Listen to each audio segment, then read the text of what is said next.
Hello and welcome everyone to our third panel of the day here at the 2026 TAFE Screen and Media Forum. I am your MC and host, Byron Smith, and over the next 40 minutes we'll be diving into a topic that sits right at the heart of modern media. Headlines to hashtags, how is social media shaping journalism? In a world where a story can break on TikTok before it reaches a newsroom, where audience trust is earned in seconds and lost just as fast, what does the future of journalism actually look like? Our panelists will be exploring the evolving media landscape and what it truly takes to thrive as a journalist across radio, digital, broadcast, and social platforms. Our panelists joining us today are Billy Fitzsimons, Editor-in-Chief of the Daily Oz, where she has helped reshape the way young Australians consume news through social-first journalism and digital storytelling. Please welcome Billy. Brian Seymour, investigative journalist with over 3 decades of experience in newspaper, television, and online reporting. Please welcome Brian. And Brooklyn Ross, radio announcer and longtime media personality with KISS FM, recognised for his ability to captivate audiences across radio, entertainment, and social media. Please welcome Brooklyn. Joining them today are our moderators, TAFE media students Jackson Long and myself. Please welcome them. Thank you, Byron. Welcome up onto the stage, and thank you very much, you three, for being here. It's an honour to have you all. Thank you. I'll start it off with Brooklyn. As the KISS FM host and newsreader, how do you make FM news engaging and not boring for your audience? That's a good question, because when I was probably you guys' ages or your experience, I used to listen to the news on the radio and I used to think, oh, this is so boring. Like, I swear I can make it more entertaining. And that kind of drove me to be in radio, because I just thought, news should be, no matter what you're reporting on, you should be able to write it in a way that, you know who your audience is and you can captivate them in a way. So that was one of my big drivers, is to just make it interesting. And like I said, the most important thing is to know exactly who you're talking to. And FM radio is kind of good because your audience is pretty niche. Like, you'll have Smooth FM, which targets a particular type of person, and then KISS is quite different to that. Triple M's different as well. So the more niche your audience, the kind of better you can target them with news. And that's what I've always loved about it, is rather than being, you got the ABC News and it's really broad and it's trying to take a lot of topics really seriously. FM news, you can do, I know exactly who I'm talking to, so let's talk about the stuff that they want to know about. And it's not always news, it's more like stuff that they didn't know yesterday that they do care about. So on KISS, that can be all types of stuff, like Taylor Swift's about to get married, and that literally could lead a KISS bulletin. That's the biggest news on KISS, isn't it? Yeah, absolutely. One for you, Brian. You have extensive experience as a journalist. What's the biggest change you have seen take place in the industry? And you might take my mic. Oh, okay. Well, when I started, it was the internet. That was a big change. The biggest since the printing press in 600 years. And then, of course, social media with Facebook in 2005 and YouTube 2006, and then TikTok in 2017. And that's been the biggest change. Previously, social media was sort of billed as the democratisation of news, of information, so that the gatekeepers no longer decided what stories and when you would see them. You would have the choice yourself through the power of social media and immediacy and access. And it's actually remarkable to me how much things stay the same, even as they've changed so dramatically. In one sense, we're replacing Rupert Murdoch with Mark Zuckerberg. Those foundational social media companies are where more than half the people today get their news, and that news is sourced from mainstream media. So as much as things have changed, they haven't changed that much, because the nature of journalism is still a very specific form of information gathering and reporting that is unique and requires a highly developed skill set to do at a certain level, covering courts, parliaments, white-collar crime, terrorism, all things that require, long-form, detailed, in-depth analysis, reporting, peer review, legal review. It's very hard for one individual, no matter how talented they are with a phone, to do all of that. But still, some of the best examples in new media are people going out and knocking on doors, which is one of the most foundational journalistic requirements of anyone doing a story, is to go and knock on the door, speak to the person, find the person and speak to them face to face. So, yes, things have changed a lot, but not as much as I might have thought or you might have thought. Billy, with the Daily Oz, you target a Gen Z audience and you've got a wide audience in that.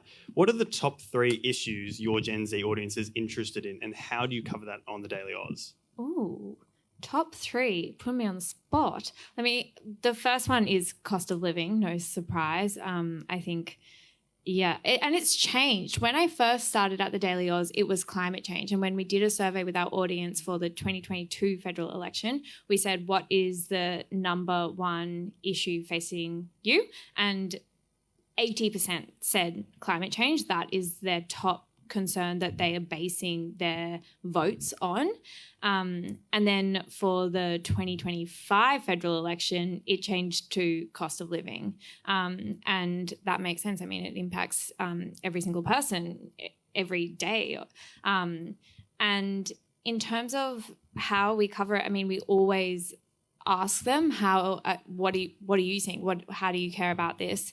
And then reflecting that, like making sure that it's a two-way conversation, and that every time that we are reporting on it, we explain exactly what's going on. Because I think one thing about the cost of living, if you think about the cash rate decision, inflation data coming out, there can be so much jargon behind everything. And so for us, the main thing is making sure that every time there is jargon, we are explaining that, and we're not presuming any knowledge when we report it, because it's a cliche, but I think it's true that knowledge is power, and we want people to be really informed about what's going on, because we are in a cost of living crisis, and there is so much jargon when you look around and see the news, and we want to make sure that everyone's understanding. And then housing is the other one that comes into that, and it kind of ties into cost of living as well. So I'd say cost of living, housing, and climate change is still absolutely up there. Bouncing off of that, back to you, Billy, again. How often are you having to kind of survey the audience and making sure that you're like up to date with the current issues, and how are you getting across to your audience and like learning all of this, like what they're dealing with? We actually this year have introduced am I speaking really loudly? We poll our audience every single day on our newsletter a different question, and sometimes it will be random things like, are you using AI? Or if you are using AI, are you using it every day, every week, every month? Like how often? So stuff like that. Or it can be stuff that's tied to the news cycle. And so that gives us a pretty good sense, but also the comments section. Don't know if you're seeing those. We're really lucky that we have a really engaged audience, and so they will tell us what they think, which is a great thing. Got to love a good comment section. They can really speak their mind there. Yeah. I'm going to ask all 3 of you, how do you think social media will shape the landscape of journalism into the future? I think it's giving everyday people the ability to be journalists now, which is scary in one way, but inevitable, I think, where, journalists have gone to university a lot of the time, or have had, years working as interns in newsrooms and learnt those skills. Whereas now someone can just go make a YouTube video, knock on a door, and it gets 1 million views. Like Nick Shirley. Yeah. And is that a good thing or a bad thing? Like, I think it's good. The specific skill of journalism, maybe we have to be a bit concerned about. But if more stories are getting covered and getting coverage, I think that's a good thing. Yeah, I mean, I think it's a great thing. I mean, just yesterday we read that the Seven Network, its new owner Southern Cross, are sacking 200 staff from their newspaper and television newsrooms. There'll be journalists, editors, graphic designers, producers, cameramen, sound assistants losing their jobs, 200 of them, and they're already stretched. They'll be doing what I do. I was the chief investigative reporter for 7 News for 15 years in Sydney, and they'll be doing what I did. I'd never listened to a podcast when I did my first one, The Lady Vanishes, And that turned into a 6-year investigation that went, to millions of people around the world, and ended up getting a coronial inquiry and cracking this amazing case. And since then, I've done a lot of true crime podcasts, and I'm just editing another one now for YouTube, the first YouTube one I've done. So the more people who pick up a phone and go out and do journalism, that's great. It's more stories. I guess the point I was making earlier is the funnel through which it's very hard to get attention, and the new attention economy really drives social media, which is different to the old format of media going through newspapers, print, television, radio. In that the attention economy is driven by really replacing the individual as the audience and the advertiser being the audience, because they're really selling blocks of attention now, rather than stories that you are going to be interested in and then be exposed to the advertiser. So that's a big change, but it does open the door to literally anyone going out and telling stories. The hard thing is to get the stories in front of people. Billy's doing it, you're doing it, I'm doing it in a way I never thought or would have imagined I would, but it's extremely hard. Another podcast I did, no one listened to it. I thought it was the best thing I've ever done. and no one listened to it, It's just very hard. There are no guarantees because there's so many more people out there. There's so much content. I'm a news junkie. I just hoover up everything, and I'm getting less than 1%, And it's always, and the amount I'm not getting is growing every day. So, yeah. I think that's really interesting that where once in traditional journalism, the audience was kind of guaranteed, like you were able to sell newspapers and you knew that would be going to that house every morning, no matter what. But now the audiences aren't guaranteed. I mean, at the Daily Oz, we do have a large audience, but we can post something and it won't get that many views. We have to earn the audience's viewership. Is that the right word? We have to earn their engagement every single time. It's not guaranteed like it used to be. And that's potentially a good thing. But then the flip side of that is, well, you don't want to just, put a clickbait headline and just put that there because you need their engagement, because then you lose their trust. And that's actually not a good thing for anyone. That's a really awesome segue into something that I wanted to ask, which is about how emerging journalists can get their work seen. In your opinion, do you think it's about just pushing through and releasing at mass, or is it more about quality over quantity for how you're putting out your content? I'll start with you, Brooklyn, over there. I would think quality, really, because they're the things that are going to get a mass appeal. And if you have posted to social media or tried to sort of get engagement and you're posting quite often, you can get a few hundred views on anything, right? But to actually go to the next level, it needs to be something that people connect with and it makes a difference. So I don't think you could ever win looking at quantity, really. Yeah, I'd agree with that. And quality comes in different forms. I mean, if you have an exclusive interview with Taylor Swift, that's going to get a large audience. Yeah. So it can be the subject, can literally buy you an audience. But also the quality of the information. If you have exclusive information about some major misspending of government money or some major story in the headlines and an aspect to it that other people don't know, then you can really find an audience piggybacking onto that with the information you've got.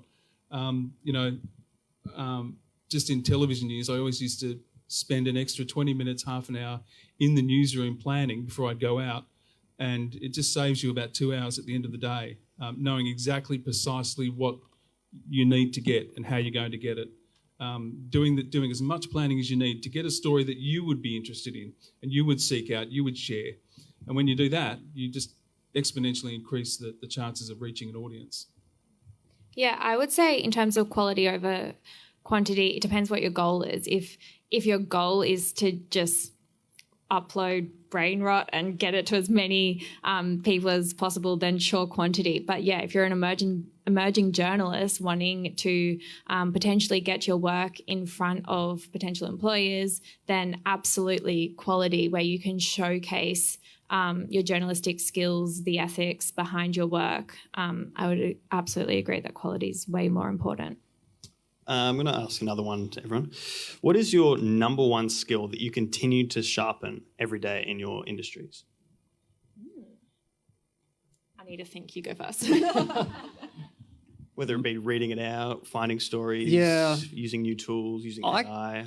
I quite like personally my skill of, like Billy said, explaining things that sound complicated and have a lot of jargon into something that anyone can easily understand. And FM news just lends itself to that because, especially on radio, there's no visuals. It's just someone listening to your voice, and you can't rewind, you can't replay. It's once only. And so it has to be easy to understand. And I quite like that challenge of taking like a really complex story that most people would just naturally tune out to and think, I don't need to know about that. But if it is something that really is going to impact a lot of people, like the tax changes to housing and negative gearing, like a lot of people would just think, oh, you know, whatever, doesn't affect me. People, like I think news.com, Mary Madigan went out and asked a lot of Gen Z what they thought of the changes. And people were just saying, I don't understand it, I don't care, you know, and it's actually for them, you know. So to be able to get across something important in a way that is actually engaging, yeah, I find that skill is something I love having and sharpening. Mine would probably, I don't know, it's not a skill I have. It's a skill I'm trying to have, which is being a bit more tech savvy with AI. And we don't use it at all when it comes to creating content, but we do use it within our operations. And because I lead the editorial team, I'm trying to make us more efficient. And you can do that through AI when it's just focused on operations, not content. No one come for me, please. And so I'm suddenly having to learn how to use AI and vibe code, if anyone is familiar with that. I guess that was something that I never thought that I would have to do, but it's kind of learning how to adapt in an ever-changing environment. And so I think it is about just constantly not like having an open mind to always adapting. Yeah, that's a really good one. I'm using AI more and more, along with everyone else, but it's still nowhere near at the level it needs to be to do what we do and what you all do. I recently had a document dump of 30,000 pages on the National Baboon Colony, which is where in Wallachia we keep 160 baboons for medical research here, and most people don't even know it existed. And I ran it through ChatGPT and Grok and I think Copilot, and it was so hopelessly inaccurate in what it was, and none of the prompts were really helping it because it couldn't break down the information the way it was formatted. These documents were deliberately obfuscational, the way they were set out, and there were so many of them. Claude did a really good job, but again, I still had to go through manually and check. And once I realised how it was formatted and why AI wasn't able to answer the questions I was asking it, I realised it's still a long way off from doing that. It can be a helpful tool, but certainly when it comes to the skill that I'm most, my main skill, the one I'm always developing, is my writing. And I've been fortunate to work with some amazing people over the years, and it's something you never stop learning. The more you are adept at telling a story in different formats and different ways, there's a million ways to tell any news story. The better your writing gets, the better your stories are, the more people are going to see them. Going off of that, again, to all three of you, bouncing off what Brian's just said, with AI kind of not being there yet, it's not being able to write content that's, at the level of what human journalists can produce. When AI gets to like a higher level and to the point where it can, receive information and process it to a high enough degree, what do you think the place of AI in journalism is? Do you think that it can take the positions of traditional journalists, or how can it work alongside journalists in making their life easier? These are great questions, by the way, that we don't have the answers to. You guys should be future journalists. Oh, that's a huge question right there. And it's not just our industry, it's, civilization as a whole. But particularly for, say, media and journalism, I think there is something to the human element. And no matter what, AI can't replace that. Same with music, AI can make music, but we love seeing someone on stage doing it. I think it's the same with journalism. We want to see people at the door knocking. So I think it will help us in a lot of ways. I think it can make journalism better because, complex stuff can be brought down more easily and more quickly. But yeah, I think there will be a place for humans, hopefully. I think it will never replace journalists, absolutely. Humans connect with humans, faces connect with faces. And I don't want to get my news from a robot. I want to get my news from, like I was saying, not to be a fangirl on stage, but I've listened to Brooklyn for years and I love his journalism, but I also love his interactions with the team on Kiss FM. And I want that as part of my news. And I think that, a lot of news coverage that we see on TV or online is people discussing it amongst themselves. And you don't want to see just two AI robots doing that. I actually saw a podcast the other day. It was a news headlines podcast and it wasn't AI, but in the comments, it was people saying, is this AI? I had to immediately turn off because it sounded like AI. So I turned it off. And I think that is how a lot of people feel, that if they feel like something is coming from a robot, they don't engage with that because, again, humans connect with humans. But one way that I think that it will really help is data analysis. I think that journalists already are finding amazing ways, like you were saying about uploading documents and then getting it to analyze it. I saw CNN when the 3 million Epstein documents were released, they did an AI analysis, and I can't exactly remember the story, but it was this amazing use of AI where they were able to use it to look at trends or find certain words. I mean, that's just Control F. That's not exactly cutting edge new technology. So it's a terrible story because I can't quite remember it. Just know it was amazing. But it was a cool example of how it can really be helpful. But I think it can do that kind of work, but it can't then present it. That's a whole different set of skills that I think is unique to humans. Yeah, it'll be a valuable tool for journalists. It won't replace journalists. And we're already seeing cracks in the edifice with AI. A lawyer recently in LA was censured by the court because he used AI to write a brief and it had manufactured non-existent cases as citations. That guy could lose his license because the AI was solving a problem. We need a citation. Well, I'll just make one up. It's nowhere near the level.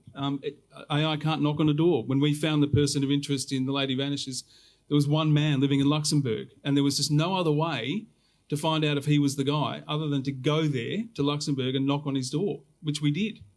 And because of that, we ended up finding the guy who stole his identity. He turned out to be the person of interest. I mean, AI can't do that.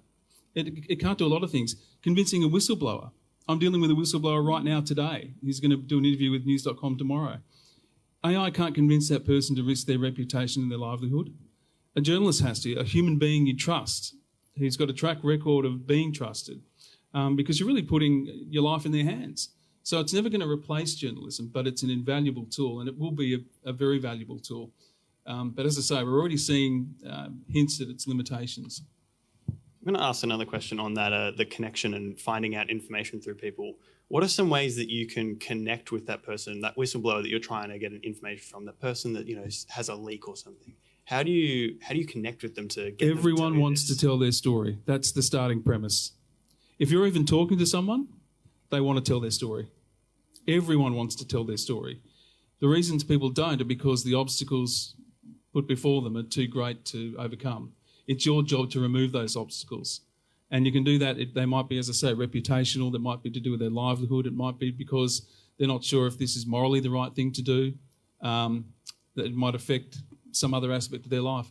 Your job is to convince them, if you can, for the right reasons, that they should tell their story. Often, this whistleblower is going to remain anonymous. The onus is then on me to corroborate, where they worked, how long they worked there, who their superiors were.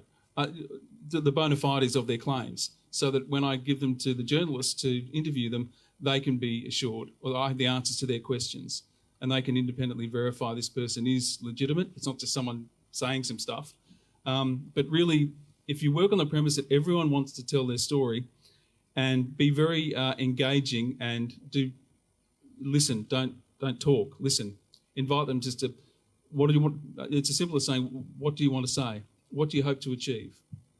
Why is this important to you? Get to the reason why they want to tell their story, and pretty soon they'll start telling you. And then it's up to you to get them on tape, on camera, on Billy's podcast. We've kind of touched on a bit. In terms of the news cycle, it can traditionally be a lot of, heavy topics and stuff like that. How do you kind of manage, and what boundaries do you set for yourself around your media consumption to maintain your own balance for your mental health? Probably don't do that enough. I was going to say I don't. The more the better. I would say, though, that social media and some of the AI slop now that you see on there, that does get to me a bit because it's just such rubbish a lot of the time, and there'll be images created by AI and articles that are just so extreme and it's just fully built to get a click. And trying to dodge that on social media does get to me a bit, just because it's such rubbish. Like, there's no value to it whatsoever. So I try to avoid that. But, the rest of it, bring it on. I've deleted TikTok. I don't know if that really, and yeah, is that crazy? I often think that it actually makes me bad at my job because I'm meant to really know the zeitgeist and what's going on. And often there was some video with Kid Leroy and no one knows what I'm talking about. You guys aren't on TikTok either. Yeah. Anyway, and I was listening to a podcast and they were like, it's the biggest thing to happen this week. I was like, what? Someone was dancing? But yeah, I've actually deleted TikTok and I have very strict Instagram, only 30 minutes a day. And I can't access it. I guess that kind of helps. But in terms of news consumption, I just love the news so much and I love media so much, so I'm always consuming it. And you can be selective. I mean, yes, there are algorithms where it's not all in your power, but I think that we do have more agency than we think if we're conscious about what we're consuming. Yeah, I mean, it's a very good question. A lot of journalists burn out. A lot of my colleagues have burned out because it's so harrowing and so awful. When I started as a young journalist in television, we were chasing car accidents and, fires and murders and suicides. And it was just awful. You see some of the most horrific things you can imagine. But then, covering the case of a woman who'd been raped tens of thousands of times by her father. She had multiple personalities, a very high-profile case. And being in there during the sentencing as the judge ran through the litany of abuse he suffered, that's one of the most horrific things I've had to sit and listen to. The fact is, it is deeply traumatising being a journalist in unexpected and surprising ways. You can be just out covering a story and something will happen and it will rock you to your foundation. I sought therapy, which I did for 4 years, which made a huge difference in my life. And I'm very good at asking for help. And I've got a very close-knit team, my wife and a close group of friends and family. So I'm very grounded. And I guess I have a naturally high tolerance for a lot of this stuff, but that doesn't make a difference. No one's above this stuff. Once you get into this line of work, you're going to have very dark days. It's important to find help and use help.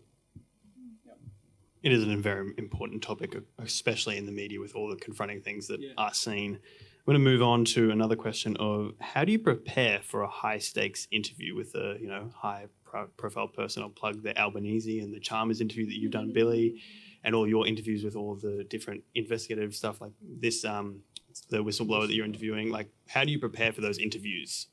Tell us about Alba. I was just saying that when I interviewed Prime Minister Anthony Albanese the most recent time, his team called us at 3 p.m. the day before for a 10 a.m. interview the next day. And I was like, I can't prepare. Like, I got dinner plans. But obviously you can't tell the Prime Minister's office that. So I was like, I guess I'll cancel that. And just, in terms of preparation, I just try to do the most amount of preparation I could possibly do. And I always think that I can't control what happens in that interview room, but I can control everything that happens before it, which is my preparation, and I can be as prepared as possible. And you have to be, because then when you are in conversation with a politician, they will not answer the question, or they will say stats that, But the other day a politician said this random stat to us, and we were like, where did you get that from? And they were like, it was about pigs randomly. I was going to skirt over that. But anyway, it was about pigs. It was like this feral pig coordinator. Who knew that we had that? And then we followed up with the feral pig coordinator, and she was like, no, I don't have that stat. So you have to be prepared to know the stats, so that when they say that, especially in an interview, that you can say, but where did you get that from? And I think sometimes they don't expect that you will know it. And I think that is actually in your power, because you can be prepared. So, in terms of what preparation, I mean, politicians, which is who I tend to interview, they speak so much. So there's so much that you can go back and you can see. Often they have talking points, and there is so much preparation that you can do. They will say stats and you can go do all of the research. Like you just can. It's like homework. You can do all of the prep.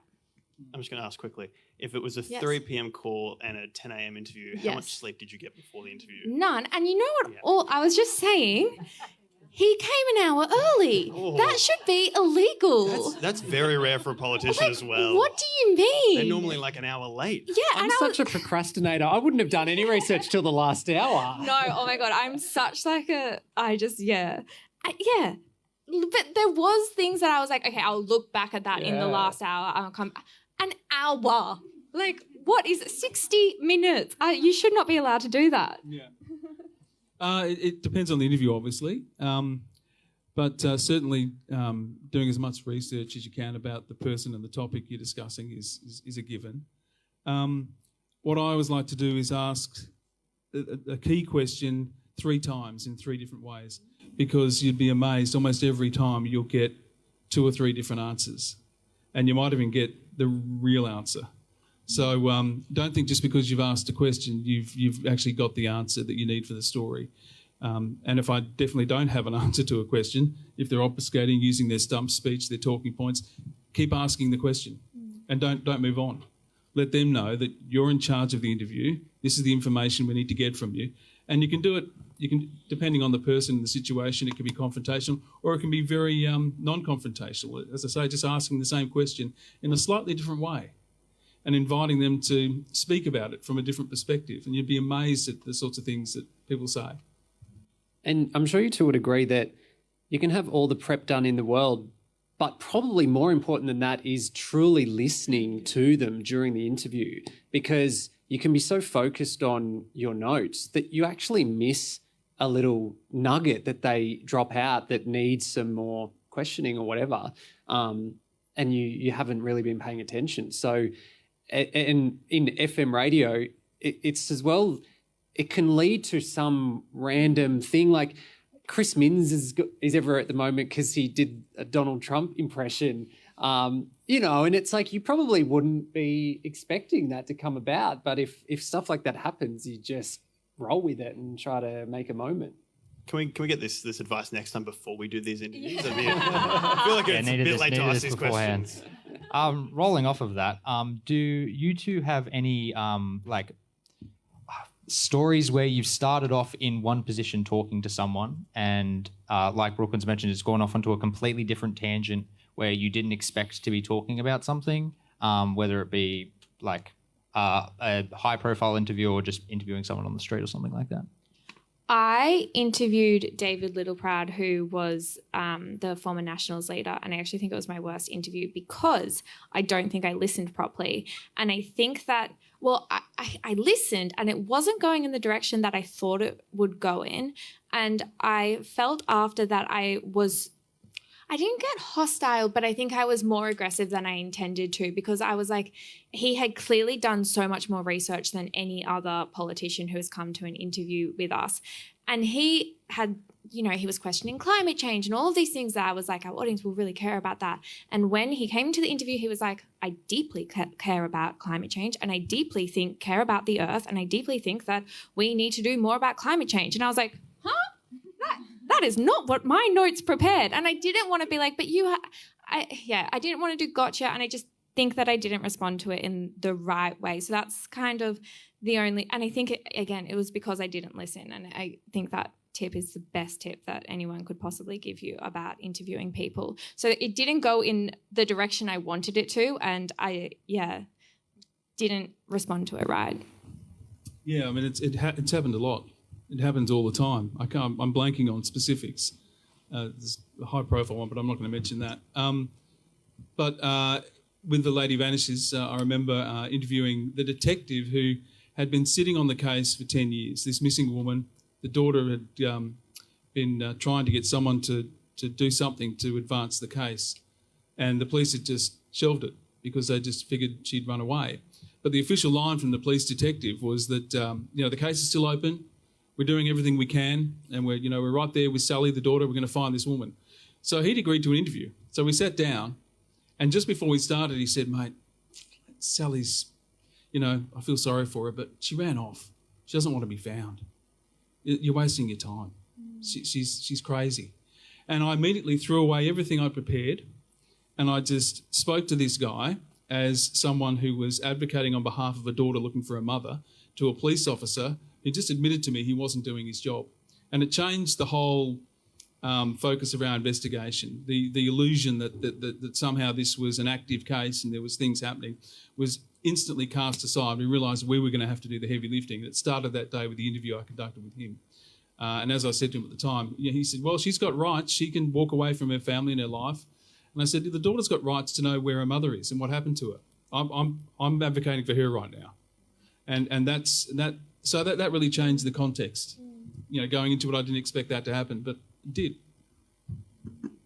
Any from you, Brooklyn, on FM radio? I know that can get crazy. I was just thinking of my co-host and your teacher, Mike E. The other day we had Pauline Hanson on, and Mike E was sort of asking her, trying to get her to say her prime ministerial ambitions kind of thing and confirm. I did see that video, yes. Yeah. It was a very pushy and no response that was direct. Yeah. No, but I listened back to it, Mikey, and there was a moment where she goes, do you want an exclusive? And I think we treated it as if she was sort of joking.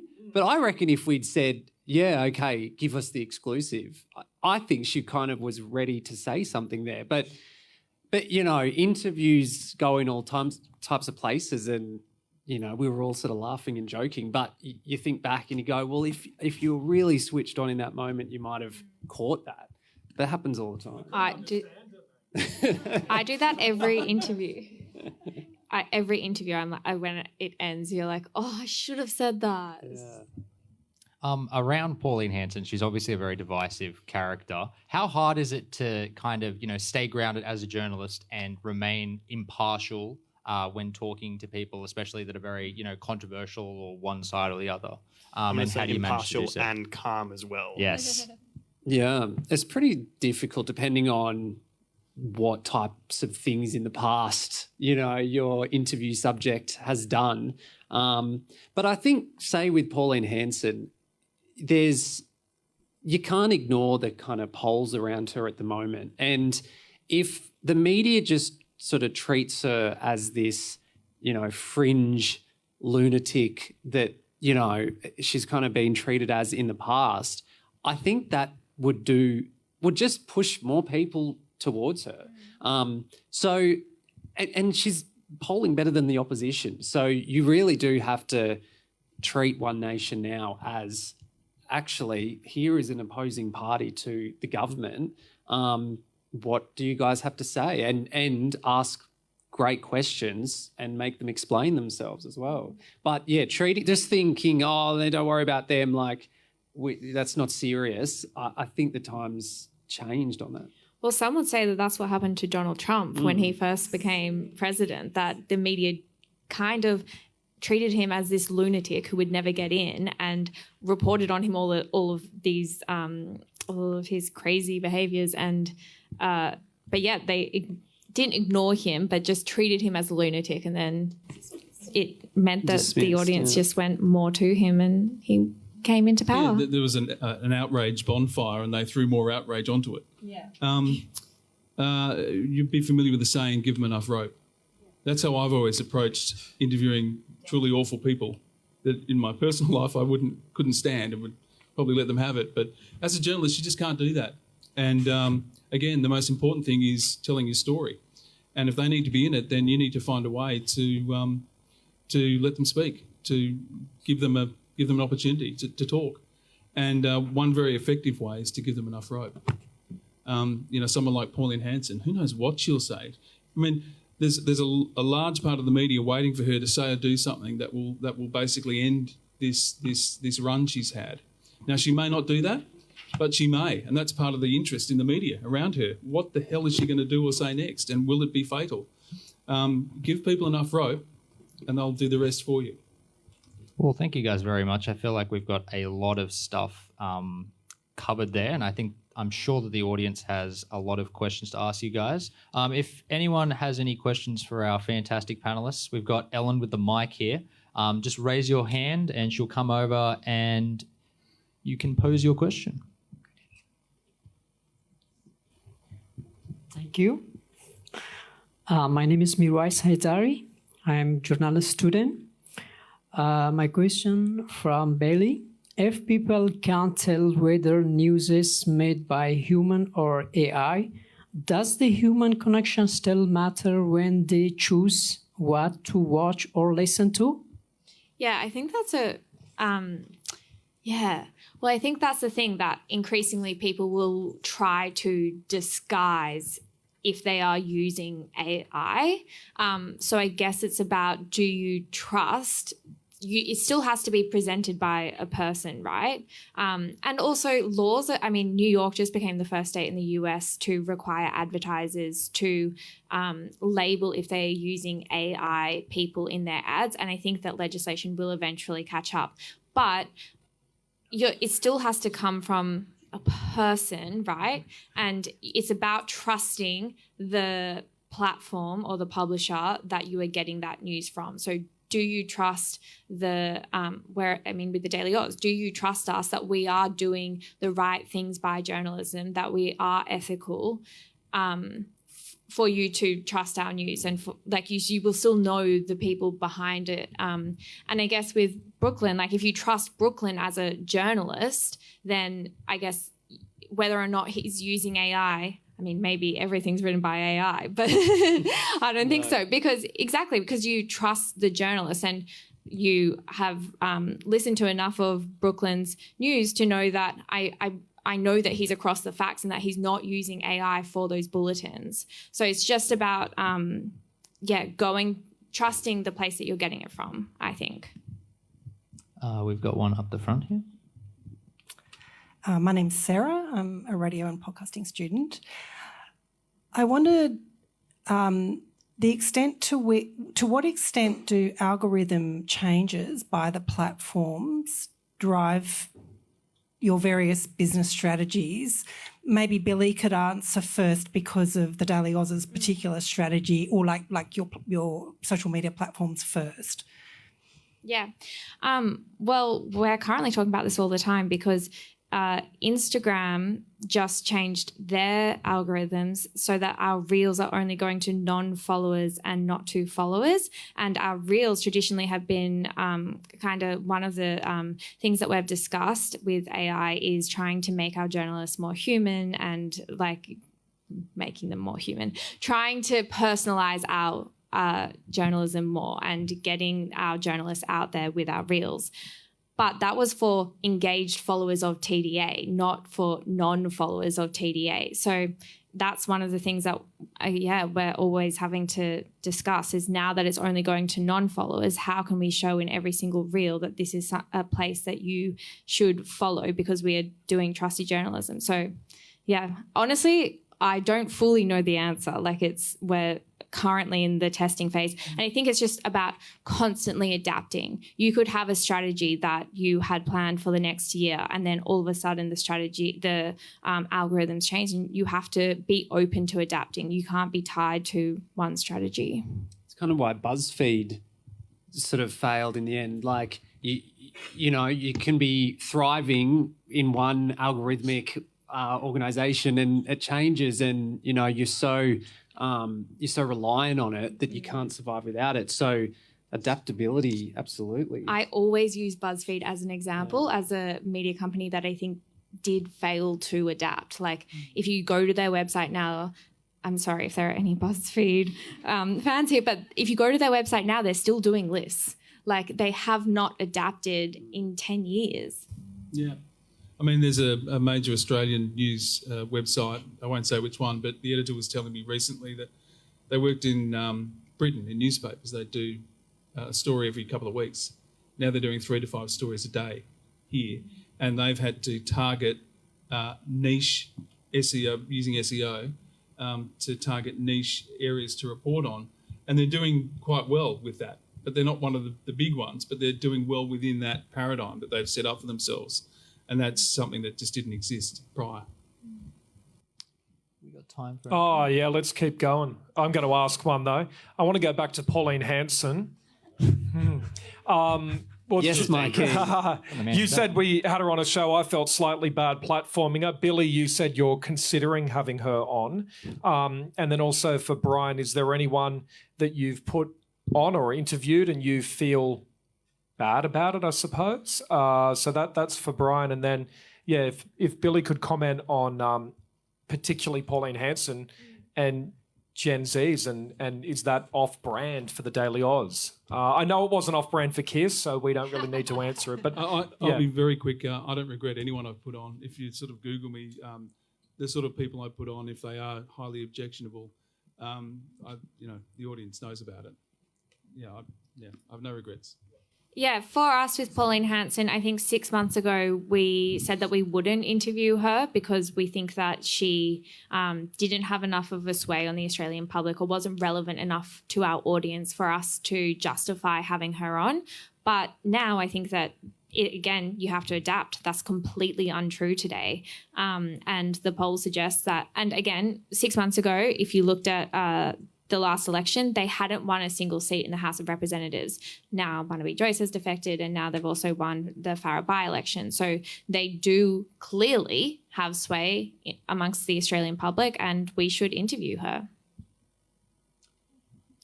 We've got another one up. Yeah, my name's Sterling, and a sentiment that I've heard expressed is that every person, every organisation has an inherent bias, whether that be political or not. In your mind, what does being impartial mean to you? I was going to say, yes, I do think everyone has bias, and you've got to admit it to yourself and be aware of it. And then I think the counter to it is like fairness, giving people you don't agree with the ability to explain themselves. Yeah, that's exactly right. We're subjective beings. Journalism is the pursuit of objectivity. Oh, no, there it is. You can hear me? Yeah, we are subjective beings, but journalism is the pursuit of objectivity, and that's why it's a very particular field. The best thing I could say about objectivity is that it's you may never achieve it, but the striving for it is what it's all about. Counterfactuals, using the Socratic method, which Brooklyn just talked about, trying to argue something from the point of view of your opponent to understand what they're actually saying. Peer review, basically throwing open your claims to be tested by those who oppose them, and then writing your story. That's the most effective way to deal with your genuine pre-existing biases. We all have them. Just got a quick question for Brian. Can you tell us the name of the podcast that no one listened to, so we can go and listen to it?